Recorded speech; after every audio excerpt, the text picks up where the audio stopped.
a friend, Kiranjot Kaur. You may know her as ThatSikhMama on Instagram. And I met Penji online through Instagram. And then I met her at a How camp. And she's got such a good energy. She's such a lovely person. Probably one of the most loveliest people I've met. So before we get into the interview, if you can please smash the thumbs up button and show our guests some love, it's very much appreciated. So make sure you hit that. And then we'll get on with today's topic, which is, we got quite a few questions come in for you, actually. Most of it was, we're going to try and focus around the topic of postnatal depression and depression in general, because I think it's not very well understood in our community. I think if you experience it, then you kind of obviously have a bit more of an understanding of it, or if you have a spouse who's gone through it. But if you just know somebody, like a relative or somebody, you might not understand too much about it. I was reading up on postnatal depression, and the stats were something like 75 or 80%. So the stats that I read of mums will go through it post baby. So I was shocked at that, because I know the stats on depression are something like 1 in 4 people will experience it, which is 1 in every household. So what's if you take me back, and it ties in with one of the questions, which is, what's the kind of first signs? Well, I'd like to just start off by saying, like, I'm definitely not an expert at all. Like, I haven't studied this topic.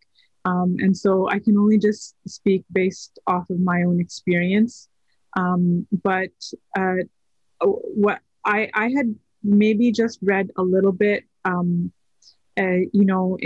sometimes you get some literature before you have a baby, maybe pamphlets or whatever. And so I had read that there was something called like the baby blues. So after I had my first son, I noticed within a week or two, I just noticed that I was feeling sad, like, and I didn't know why. Like I'd ask myself, like, why am I sad? And I really didn't know why. Like I was just feeling very emotional. And then there were times where the family would all be there to see him. And, I'd be sitting there with the family, but then I would just go to the bathroom and I would just cry and I still have no reason. I don't know why I'm crying. And I would just cry it out, wash my face, and come back out. And nobody known that I had cried or I was upset or anything. And I noticed that happened for about 1 or 2 weeks. And then it kind of just went away. So I think that's what the baby blues technically is.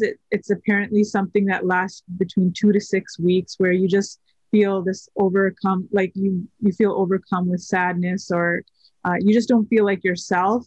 But when it comes to postnatal depression, or we call it postpartum depression here, it's I feel like it lasts a lot longer. Like from what I've read, the last time I read about it, it could last anywhere from 6 months to a year, if not more sometimes. I really don't think actually that there's a time limit on it. It just happens, and you don't know. It could last longer than 2 years, or I don't know. Then after 2 years, is it considered just depression? Like, I'm not sure, but I would say that the first signs for me were just noticing that, I am already like quite an emotional person, but just noticing that, I wasn't feeling myself. And so after I had my second son is when I really knew something wasn't right, because I would dread when like it would become dark, because I would know that my husband had to work, so he wasn't able to help me with the night feeds and all that other stuff. And so I would always dread nighttime, because I knew it would just be me and the baby. And that I felt started to just expand into all kinds of other things. I would notice that I would have these sometimes thoughts just about death, and thoughts that I normally wasn't having. So I would say that, if you notice that, you're just not yourself, like that's the kind of your first indication, like I'm not feeling right. Like just being in tune with what you are usually like, and then whatever it is that you're feeling in that moment. Is this because we were talking before, but like observing our thoughts is actually quite important. Sometimes like a thought might come and we identify ourselves with that thought, but now I've learned that if I just kind of take a step back and I just kind of try to be in tune with myself and ask myself, like, is this what I'm really feeling, or is this just what I'm feeling in this moment? Like it takes me a while sometimes to realize, but at that time, my son now, he's 9 years old, but 9 years ago, that I knew something wasn't right. And so I had a midwife, and I called her crying. I told her I need help, because I did try talking to my husband, and he didn't really understand. Like, as you said, sometimes it doesn't matter like how much you try to help somebody. If you haven't experienced it yourself, it's really hard for you to understand and to be able to help that person. So, he tried his best to be understanding, but he also pointed me towards, you need to ask the doctor or your midwife for help. And so I did. And then she referred me to a psychiatrist. And we had a few sessions with her, and my husband came with me as well, as just to show his support. And she did tell me at the time that I had postpartum depression. So, to answer your question again is just kind of notice like what kind of thoughts am I having? Is this normal for me? And how long has it been that I've been feeling this way? If it's been like, sometimes we might feel sad for a week or two, but if it's been months or it's been a year or a few years, then I feel like it's time to reach out for help. Yeah, so a couple of points off that. There is something called the DSM criteria, which I had to study in university, and that's a classification for different conditions like what we call postnatal depression and depression.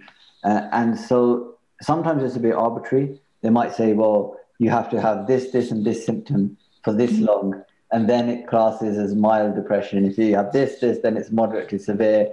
And Dashpur is not a big fan of the DSM criteria because it changes. I mean, in the DSM criteria, they had being gay or lesbian as a psychological disorder not too long ago. So you can see how it's just some person or some committee has decided this. Yeah. All of a sudden, someone's been given this label, or they're not able to get the label and then get the help that they need because of this arbitrary criteria and these questionnaires which put you in a box or not, which is a shame because there's people who need help who don't get it because they don't quite fit the criteria. Yeah. It's actually interesting that you brought that up because I do remember. So the first time that I had sought help, the psychiatrist did do that assessment on me, and she told me that I had mild postpartum depression. But then the second time around, when I had my daughter, when I went to a different psychiatrist, and she told me I had severe postpartum depression, and she was pretty sure, based on what I told her, that I also had severe depression when I had my son previous to that. So, and that was all just based on their questionnaire. Yeah, and you obviously the support you would get and the route you would go down would be completely different, right?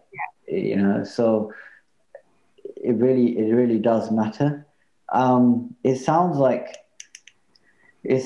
you're very self-aware, knowing that this isn't right, something's not right, this isn't my usual self. And I think that's key. I think also that you're very brave, because I feel like a lot of people will go through stuff, but they're not brave enough to reach out for help. And I think that's where things can really escalate. It can compound. And so, kudos to you for being brave enough to actually take the step to seek help, and obviously to Baji as well, your husband, for encouraging that, because I don't know if every male is as supportive. The reason that I started trying to seek help also was because I knew that I just didn't want to continue feeling that way. And I kind of just wanted it to go away. I wanted there to be some magic, like, answer or something that I could do to make it go away. But I was also, and this is not to say anything against medication, but I was also hesitant to take medication. So I wanted to do something else to try, like I wanted to try any other natural method I could to make it better. So I did seek help there, but I also did try to talk to others. And that first time around, I didn't feel like I was able to really connect with anybody, not too many people. I just didn't feel like I was able to get much back. Like there were a few other people I knew who had had babies around the same time, but when I would ask them, like, are you feeling this way? They'd be like, no. So I don't know if it was something, that's when I started to think, like, is there something wrong with me? And that's when I finally asked for help from like my midwife. But the second time around, I remember like what helped. I did get a lot more help because, again, I was diagnosed with severe postpartum depression. But so I was given access to a counselor for a really long time, and I could see the psychiatrist as well. But I found that what helped me most was just talking to other people. And sometimes, like, I think I just never gave up on talking to others, even if people didn't always connect with me, or maybe they, like, if I would tell them I'm feeling this way and they just wouldn't, you can feel when somebody understands you or not. So if they didn't understand me, I just kind of would let it go, but I would still keep talking.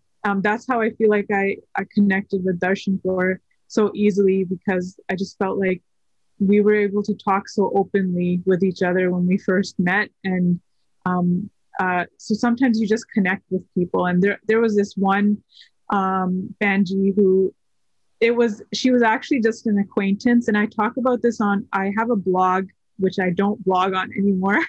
But on that, I did write a small post, or actually quite a lengthy post on postpartum, my like experience with postpartum depression. And I explained this story in there as well. This Benji was actually just an acquaintance at the time. And I was at the Gurdwara Sahib, and I had my daughter. She must have been like maybe 3 months old. And I was just super overwhelmed. I had brought my husband would work late, like he wouldn't get home until 6:37 p.m. And so everything was just on me, like getting the kids ready for school, taking them to school, picking them up, plus, handling the baby. And then the reason I was at the Gurdwara Sahib was because they had like a Punjabi class. And I was really just overwhelmed with everything. And I was sitting in the langar hall eating langar, and she was walking by and she saw me. So she said, Fateh, she came to say hello, and she just hugged me. And as soon as she hugged me, I just started crying. And I didn't know why I was crying. Like, I just started bawling in her arms, and then she didn't let go of me. And I probably cried to her for a good like 5-10 minutes. It felt like forever. I still remember, I'm sorry, I'm getting emotional, but like I remember it like it was yesterday. And she kept patting me, and she's an older Penji, so she kept patting me and saying, it's okay. And then she just stepped back and she wiped my tears away, and she told me, I know exactly what you're feeling. Like, she told me, I know what you're feeling. She's like, I've been through the same thing. She has 3 kids of her own who are grown up they're grown up now. But she told me, and she started telling me about her experience, her postpartum experience, and it sounded almost similar to mine. And so I just connected with this Benji, and then she started checking in on me, like almost every day, texting me, calling me. If I were at the Gurdwara again, she would go out of her way to help me. She'd take the car seat. She'd take my other kids. Come, I'll take you to the Langar Hall. I'll take care of you, And I feel like that went such a long way for me, just knowing that somebody really truly knew how I felt, and he went out of her way to help me. I just feel like I'll forever be indebted to her, and I feel like she really helped me on just in getting better, more than I have to say, more than talking to a counselor did. That helped me more. Yeah. Because she truly understood where I was coming from. You're so blessed to have met this lady. Yeah, she's still a very big part of my life. So, but yeah. Yeah, I feel like she came at the right time, where if you didn't have that connection with somebody who really understood, at a deeper level, then it could have been worse. Yeah. So it's just God's grace that you guys connected. When you talk about how you had to do a lot of the things yourself, which I'm sure a lot of moms have to do, I feel like communities have changed now. Where my gran, she had 5 kids, and my dad being one of them, being the middle one, and she said she didn't really have to do much because she had two. They had Masia. She had two sisters who would do a lot of the bulk of the work.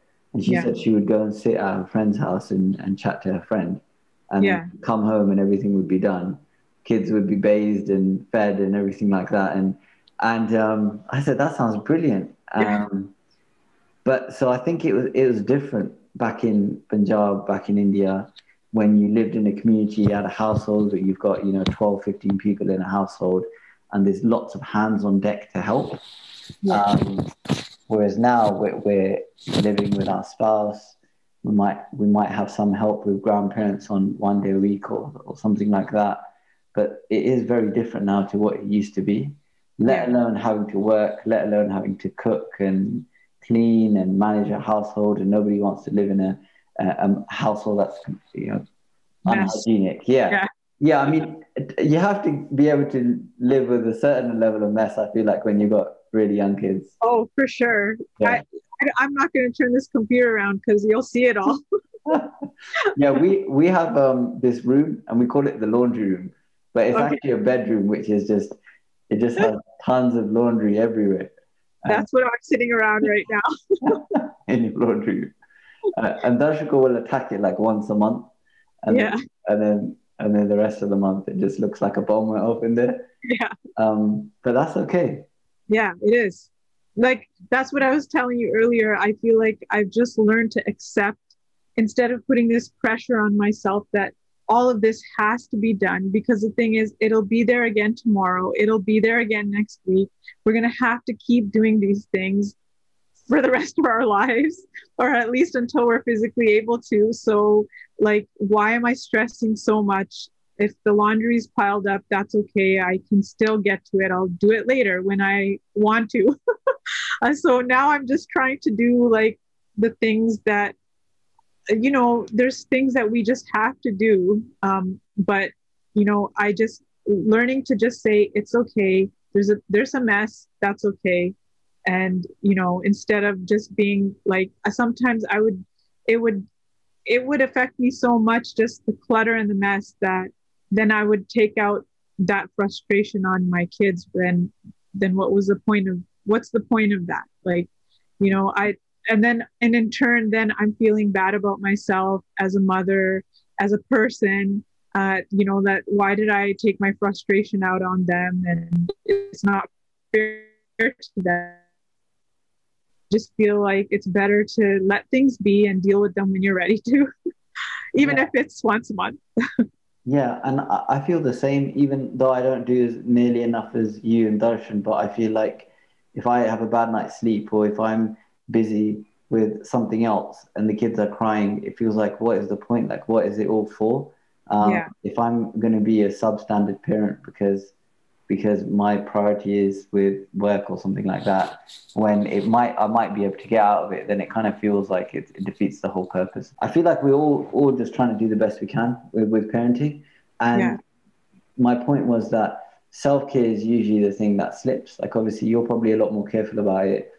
But with new parents especially, they might want to have a tidy house and they might want to be able to entertain people and have people around or go to people's houses. But I was just talking to somebody earlier and I said when the kids were young, if I brushed or had a shower, like that was an achievement. Big deal. Yeah. I know. I remember that. So I feel like you've just got to make it work and do what the best you can, and that's okay. It doesn't matter if my mum Like, goes around and says the house is a mess. whatever the best is that you're able to do in the moment, that's okay. Like, that's what we have to be okay with. Yeah, Yeah. and I feel like if you have some spare time, in order to be a parent, a decent parent, you have to prioritize yourself. Like if you're not getting enough sleep, or if you haven't slept, and if you haven't exercised in months, or if your diet is atrocious because you're just eating leftovers, Yeah. you're not going to be able to be the kind of parent that you can be. And I feel like that. I think a lot of parents get to the point where they think, actually, well, it's more important that I look after myself than it is if I, have the socks in perfect piles and perfect order. Yeah. And again, going back to that's why I started just doing things like going for a walk by myself and, listening to my katha or kirtan or whatever. That's my time for me. And then I can come back and focus on my family and, not be grumpy. Like I've taken that time out for myself because otherwise I just feel like there's no time in the day for me. Yeah. And I feel like being a parent is it's really, you have to be a high performer in the sense that in the working world, you could have a lazy day where you just surf the net and you're not really switched on, you're mentally not there, but you're physically there. But with your kids, you can't do that. You can't just not be compassionate or not be patient it shows up very quickly if you're having a bad day. So you're more self-aware of your own state and how you're feeling inside yourself. Yeah. There's probably a lot of, according to the stats, and obviously there's probably a lot of people out there who are going through depression at the moment, postnatal depression. Although there's a lot of similarities with depression and postnatal depression in terms of the literature, in terms of the time frame that they say it takes, and like you said, it's different for everyone. One of my best friends went through depression, and I would read about it and think, oh yeah, it's going to take 6 months and then you're going to be okay. But see, there's who says he's going to be okay after 6 months? Maybe it'll take a month, maybe it'll take 2 years or 5 years, or so it is very individual. And I feel like it depends what that person is able to and willing to do about it, right? Like, you do have to reach out for help. I feel like otherwise I don't know of any other solutions. And off the top of my head, I can list a bunch of organizations that can help you, but because the thing is, sometimes I've had people reach out to me as well, just on my Instagram, and I feel like I never really have like a specific answer. Like there's no right answer. Like this is how you deal with depression. Like I don't feel like there's an answer for that. Like you do have to seek help for it. It's just who do you go to is what we need to figure out. Like, because again, I was told about there's like a postpartum society, and you can call them. So I had done that as well when I first had it with my second son, and I felt I was just talking to somebody about my feelings, which is good, but I didn't feel like there was really anything else that they could do for me. Like, so I don't know if that's how these other kinds of organizations or societies work. I was given a list of these things as well, but I never really like delved into them very deeply, because first of all, I do feel like you have to, once you realize that you need help, you also have to kind of be willing to do the work. Like, I found it very difficult to, I had connected with a few counselors, not just one, and I found it very difficult to connect with them. Like, at some point, especially when I found that I was discussing anything to do with my Sikhi or my spirituality, that's where the disconnect would happen. Because, if you're speaking to somebody who doesn't understand Sikhi, like even the basics of Sikhi, then I just found like it was hard to connect. And then it was like, okay, I can't talk to this person anymore. Like, there's only so much that she was able to help me. And I need to find something else. And I've heard that, I forgot, it's called cognitive behavioral therapy. I'm sure Darshan Kaur knows more about it, CBT. And I've always been interested in doing a course or something to learn more about that. But then you have to pay for that out of your own pocket. Well, here you do. I don't know how it is in England, but yeah, you have to be like able and willing to put the work in, like, as I was saying before, I got caught off track, but I spoke to so many different counselors that I got tired of that. Like, it was work. It's a lot of work to speak to a counselor or a doctor, and you're trying to explain your emotions, and it's very like emotionally draining.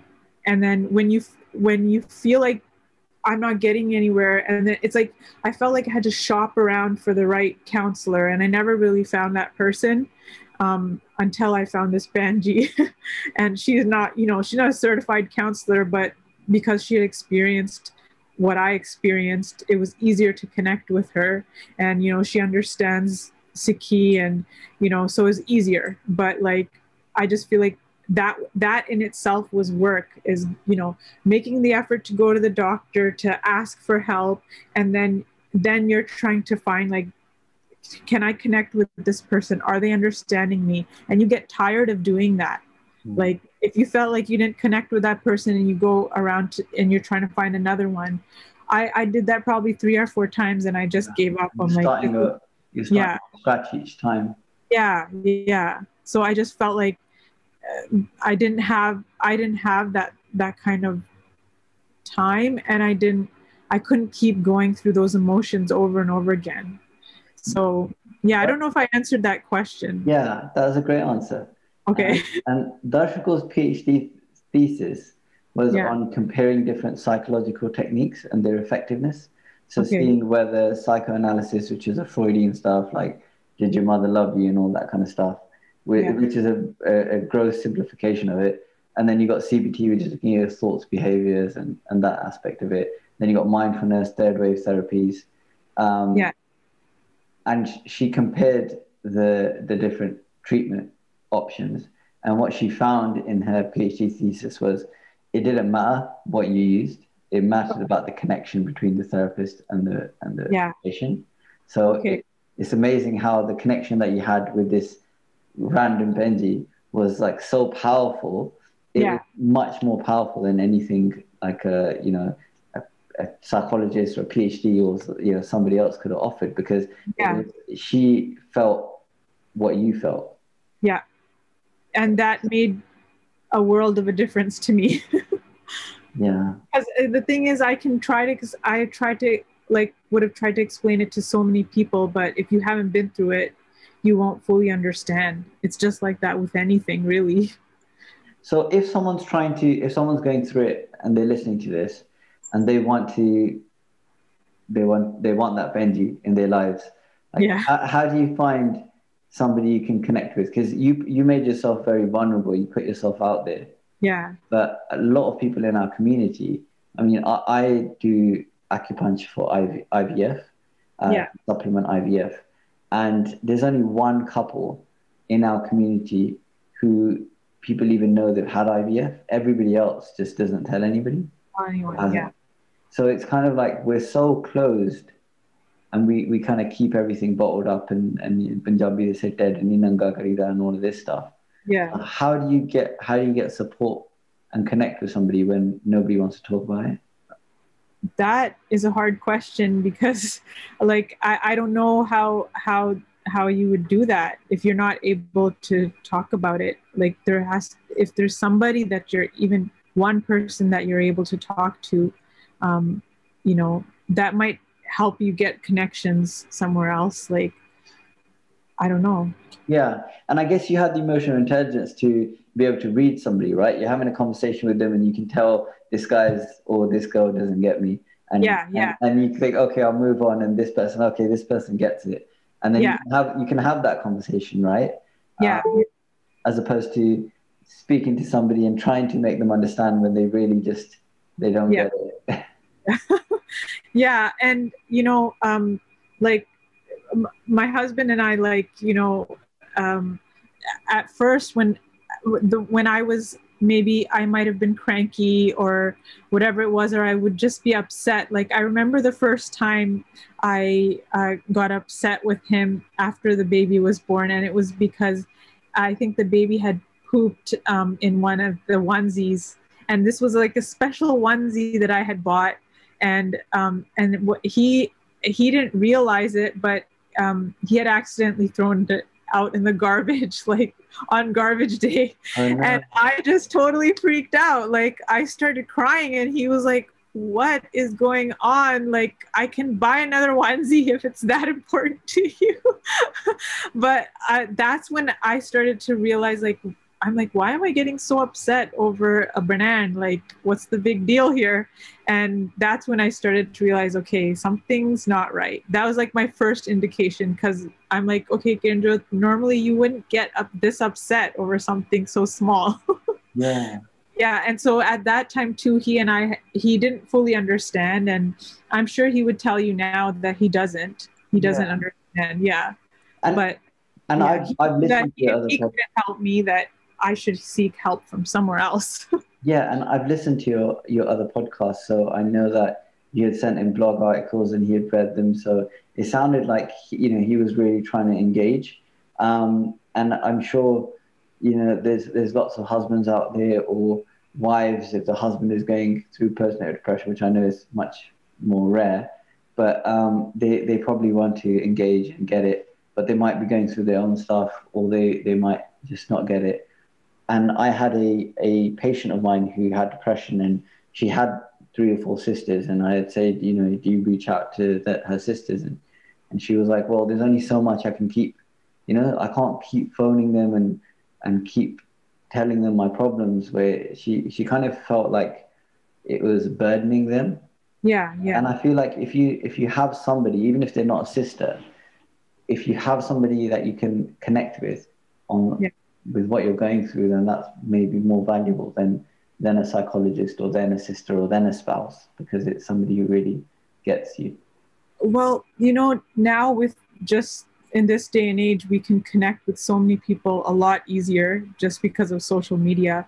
Like, I've connected with quite a few people who have just maybe reached out to me and said, I think I'm feeling like I feel like I have PND or PPD, and and we'll just talk back and forth. And a lot of the times, like, I don't feel like I told you before, I'm not an expert at all in any of this, and it's just, I just speak based off of my experience. And a lot of the time I feel like I don't really have anything to offer to anybody, but I think just giving somebody like a listening ear and empathizing with them and telling them, and just trying to put yourself in their shoes, even if you haven't been, it goes such a long way. Because sometimes, a lot of the times, people just need a hug. Like, I feel like that's what I really like. I just kind of, for me personally, just that emotional connection of getting a hug from a penji, or somebody just saying, hey, I understand, it's really hard being a mom. Just even hearing that, like, kind of made me feel better. Okay, I'm not the only one, because you do in that moment feel like you're the only one. But this can be across the board, whether it's postpartum depression or depression. the feelings themselves are almost the same. You don't feel like yourself. You feel depressed, you feel sad, or you might be grumpy and you don't know why a lot of the time. Yeah. I was talking to some guys about the number one cause of death in the Western world for males of my age group is suicide. I think all of my friends, we don't talk about this stuff. So if we had a problem or we're feeling down or we had a problem in our marriage or money worries or something, it's just not really acceptable in the UK anyway with the people that I know. It's not, you don't really talk about your feelings, and I feel like that's potentially a problem because then people want ways out and they feel stuck and they feel like you said, they feel like they're alone and they're Yeah. the only ones feeling this and they're the only ones going through marriage problems or they're the only ones who are struggling to find a connection with their kids or manage the stresses and strains of being an adult. Yeah. Yeah. And so it's dangerous really because that's when people can do things potentially that aren't conducive to living a healthy, happy, long life. And I do feel though like you're telling me I'm brave and vulnerable, but you are the same because you share you and Gurpreet Baji, Sikh dad, you guys share a lot of just kind of reality of what the things that you're experiencing in your marriage, and even mental health wise. And I feel like you're kind of breaking some barriers too for other men who might be feeling the same things. But like you said, most men don't talk about these things even amongst each other. yeah. And so like I feel like you guys are doing a lot of good work yourselves. Yeah, I mean, I do get messages sometimes. Is it me and Yeah. Darshika joke about this? I'll get messages from patients the next day and say, "I'm really sorry to hear about your marriage," and like, Oh, it's okay. It's not that bad. It's just I'm trying to say. Me and Gurpreet Singh did a podcast. It was a couples one for the Sikh parenting group, and yeah. he was saying, apart from me and Darshika, he doesn't know any other couples that openly talk about their struggles and conflicts Yeah. and Yeah. in Sangat.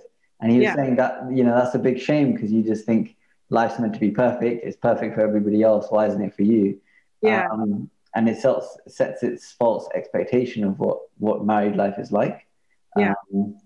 And yeah, so I think it has its pros and cons. I think hopefully it helps some people in some way. But then on the other hand, you feel like everyone thinks you have this terrible marriage and you're fighting all the time and Actually, like honestly, when I read them, I just feel like, oh, they're just like me. They're just like us. Like, yeah, you have to make yourself vulnerable, even if it isn't in an online space. It may be with a yeah, person in a conversation, one to one, somebody you feel is you can trust, and you have to give someone, whoever it may be, a bit of trust yeah, to be able to open up and say, look, I need help because God forbid things escalate and people.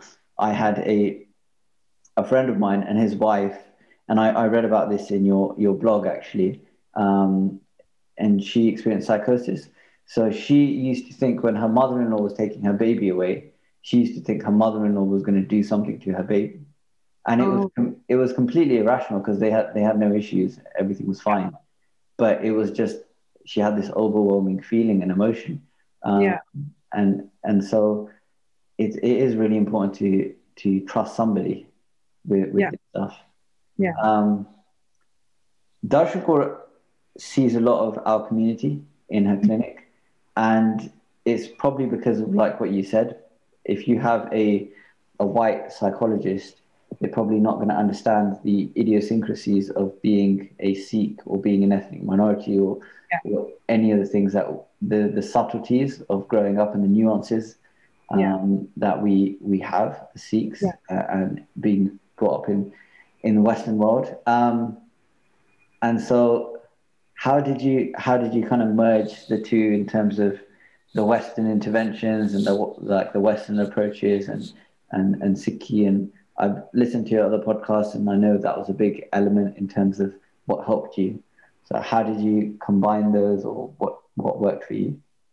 Well, I have to say, like, at the beginning, like I felt like when I first with my first son, like I just felt very disconnected, actually, like to my Sikhi, like for actually a few years, like um, just I feel like with parenthood in general, because it's kind of like another thing that you have to balance on top of all this other real world stuff like laundry and cooking and everything else that we have to balance. It's another added element, and so I struggled a lot, just with, like, I felt really disconnected for a long time, and but I also at the same time feel like if I didn't have Sikhi, like if I didn't have Gurbani, Kirtan, Katha, like I don't know where I'd be, because um, uh, just when I finally was able to just make that effort, like we were speaking before we started recording, just like, you know, taking the time to do things, like sometimes our mind, like in my mind, I have to ask myself, like, if is this what you're really feeling, or because sometimes you just don't feel like doing something like working out, or you want to eat more food or whatever it is. So even with Sikhi, like sometimes I just wasn't feel like doing my part, or I didn't feel like doing Simran, but like once I started, I do have to sometimes force myself now to work out. You have to sometimes force yourself to do it, but once you do it, you feel so good. And that's how I feel when it comes to just the whole Sikhi aspect of it, is that, there were many times where I had to force myself, but once I did it, there was just so much laha, like, I started taking Santhya in early in the mornings, like, while everybody else is sleeping, I just go to Gurdwara Sahib and do Santhya with another group of people. And I did that for like about 6 to 8 months. And it was the best. I feel like it really helped me um, connect again to Guru Sahib. Just like it was the best experience. It was something that I've been wanting to do for so long, and I wasn't able to because just of my family life. But if I didn't have Gatha, Gatha helps you connect to Gurbani, and then there's Simran. I mean, uh, Darshan Kaur is probably one of the people who helped me connect to Simran the most, um, and I have a few other Gursikh friends as well who have pushed me just towards, if there's anything that you can do, even if it's just 5 minutes of Simran, it helps you feel so good. It's just like, that almost that same feeling like working out for 30 minutes after you work out and you feel like this, what is it that, like the endorphins. Yeah. And it's this, I feel like if I didn't have Gurbani as my asara, I don't know if I would be where I am today, if I would get through this, if I would have gotten through the postpartum depression. I'm not sure. I'm not sure if I hope I answered your question. Yes, you did very eloquently. And it brings me to another point, which is guilt around religion. And again, I keep referencing Darshan Kaur, but she sees some people who suffer from OCD, and it's around religious activities. So they may feel this compulsion that they're not doing this right, or they have to do this, and it can become unhealthy to the point they need medication. They can't function in everyday lives. Yeah. And I feel like that's one extreme, and then there's obviously the extreme of not doing anything. And I feel like with exercise as an example, which may be a poor one, but I might say to you, you have to do this and this and this and this, but that might not work for you, your lifestyle, your genetics, your hormones, your time in terms of your work week.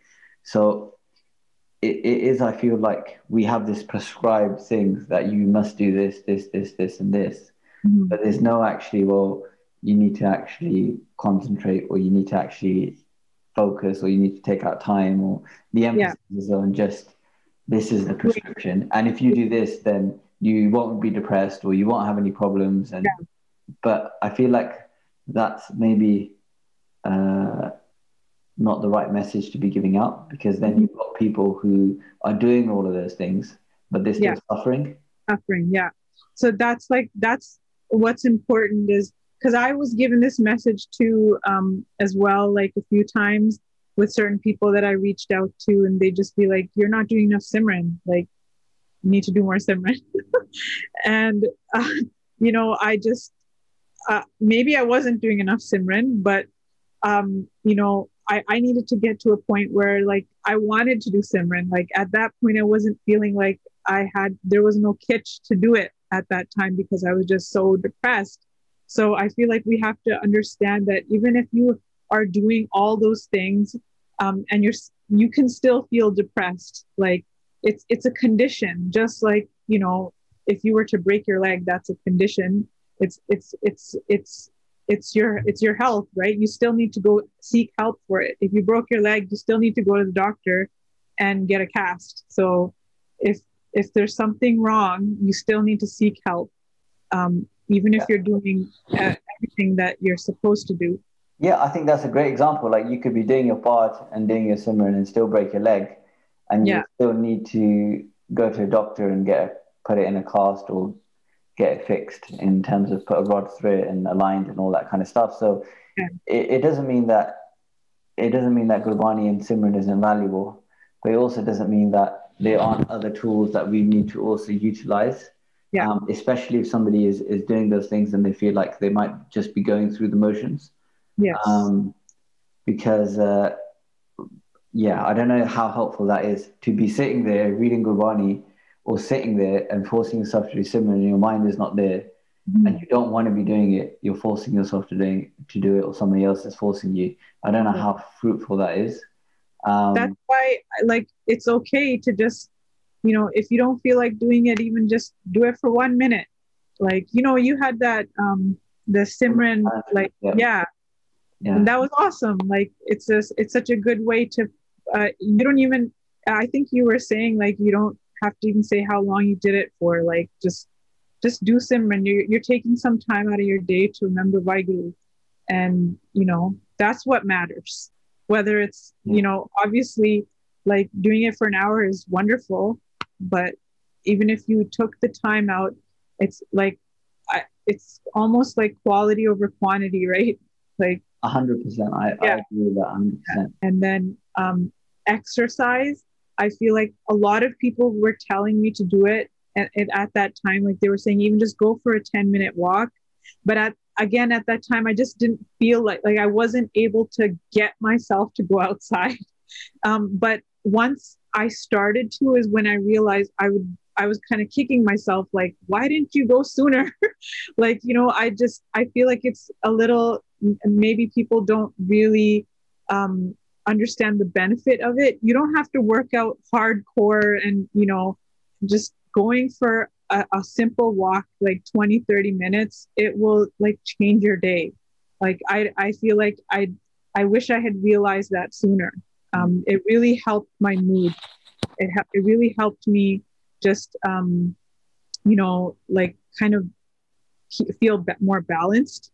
And so those two things. And then as I was talking to you a bit earlier about just kind of being a little bit at least mindful about what we eat, because with sugar, the thing is, I used to eat so much sugar, and I'm sure we all know, like, it causes you to go up and then come crashing down, and that does not help you at all with like depression symptoms. So just being a little bit mindful of that has also helped me feel better. And it has helped me in my relationships with my husband, with my kids, and with others as well. Like, I just feel like all of those things combined have helped me, and I just feel a lot more, I guess, confident in myself than I did before, and my abilities, like just taking the time out to make time for myself, because I know that in turn will help the people I love as well, and myself. Absolutely. These are all kind of avenues to potentially look into and see what works for you Yeah. and which parts of elements that you can take to try and improve your life and improve your well-being. Yeah, I think you have to kind of just play around and see what works for you. That's what I've even done just with my like exercise routine and my eating routine. You just kind of play around and see what's working and what's not, and that's how you're going to find out. Are there any, I know you've just mentioned about the things that helped and all of the things that connected, and it's been really useful and really insightful. Is there any resource or any website, any people that you follow, any books, any podcast that has been helpful along your journey? Um, there are a few, but is it okay if I actually like send you the list and then you can maybe provide it Yeah, at I'll the add it bottom to of the your, description. yeah, in the description, because I don't want to just sit here listing everything off, but because we might be here for a while. But then like the main ones that I really enjoy is Sikh Your Mind. I think maybe Darshan Kaur might work with them as well. And there's I it's Learn Gurbani. I like that one a lot because they it's just like they'll give you just one word from Gurbani and tell you the meaning of it, and they might sometimes share like shabads that are connected to it, and I really like that as well. Just it kind of helps me reflect a little bit. But I'll I'll send you follow that. another list, full list. Yeah, that's brilliant. Thank you for that. Where can people connect with you? Where can they find out more? So on Instagram, I'm at ThatSikhMama. And that's probably the best way to connect with me. I also have a blog, thatsikhmama.com. So I will link to your blog post and your talk that you did and Okay. previous two podcasts as well, so everyone can access all those resources in the description box. Okay. I just want to thank you so much for your time. I know it's anxiety provoking putting yourself out there and recording on video and being in a different time zone and trying to coordinate all of this and answering questions on the fly. So we really appreciate you, Benji.